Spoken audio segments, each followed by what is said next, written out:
রীতিনীতি আমাদের নবিয়ানা স্টেজে আসলে চলছে।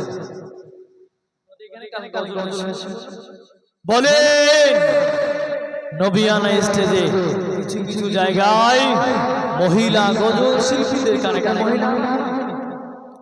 আলহামদুলিল্লাহ ভালো ছিল। গজল আমি বললাম না যে গজল আপনারা করবেন না, সেও তো নবীর শানেই বলবে, নবী মহব্বতেই বলবে, তা আমাদের আমরাও তো বক্তারা গজল, তাহলে আমাদেরটা যাই তা হারাম, এটা হয়ে যাবে। গজল আপনি বলেন, শিল্পী আপনি নিয়ে আসেন, আশপাশ এলাকা থেকে করে করে কোন দিকে সতর্ক হবে।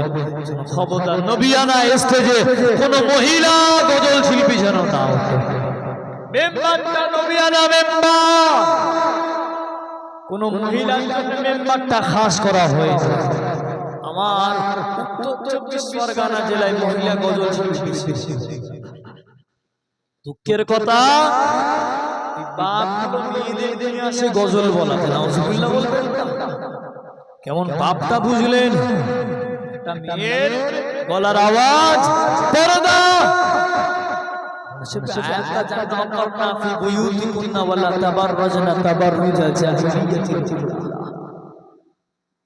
ও নারীরা তোমরা নিজেদের রূপ সৌন্দর্যতা বজায় রাখো, পরপুরুষের দেখানোর জন্য তোমার গজল বলে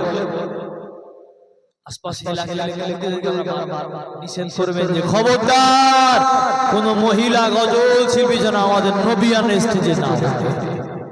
এটা মহিলার বলেন পাক পবিত্র ব্যাপার আছে না নাই? আপনি জানেন সেই মহিলাটাকে আপনি স্টেজে তুললেন, ওই মহিলাটা পবিত্র ছেলে খেলা পেলেন। আমার কমিটি ভাইদের কাছে যতদিন এই মাহফিলটা করবেন, খবরদার মহিলা গজল শিল্পী যেন কোনোদিন মাহফিলে তুলবেন না, মাহফিলে আদবটা রক্ষা করে। এটা আমাদের সিলসিলার বাইরে, সিলসিলার বাইরের কাজ। আমার দাদা হুজুর কি ওসিয়াত নামায় বলেছে নাকি যে ও যখন মাহফিল দেবে তার আগের দিন মহিলা গজল শিল্পী অনেক কাজ চলছে, আমাদের মনটা কষ্ট লাগে। গজল যেদিন হবে সেদিন মহিলা সব এক জায়গায় মানলেন, ওই দিনটা জায়েজ ছিল, এই দিনটা হারাম। আগের দিনটা জায়েজ, আর যেদিন ওয়াজ হবে সেই দিন মহিলারা আদবে থাকবে, আর যেদিন গজল হবে সেই দিন সব মহিলারা সব একসাথে সামনে চটে বসে থাকবে, দাঁড়িয়ে থাকবে। আজকে ওয়াজ মাহফিল হবে, আজকে বিয়ে বলেন না যে হুজুর আগে সবার সামনে থাকবে। আমিও মানুষ, আমি বললাম দিন শরিয়া সবার জন্য ভুলবেন কানে খবরদার।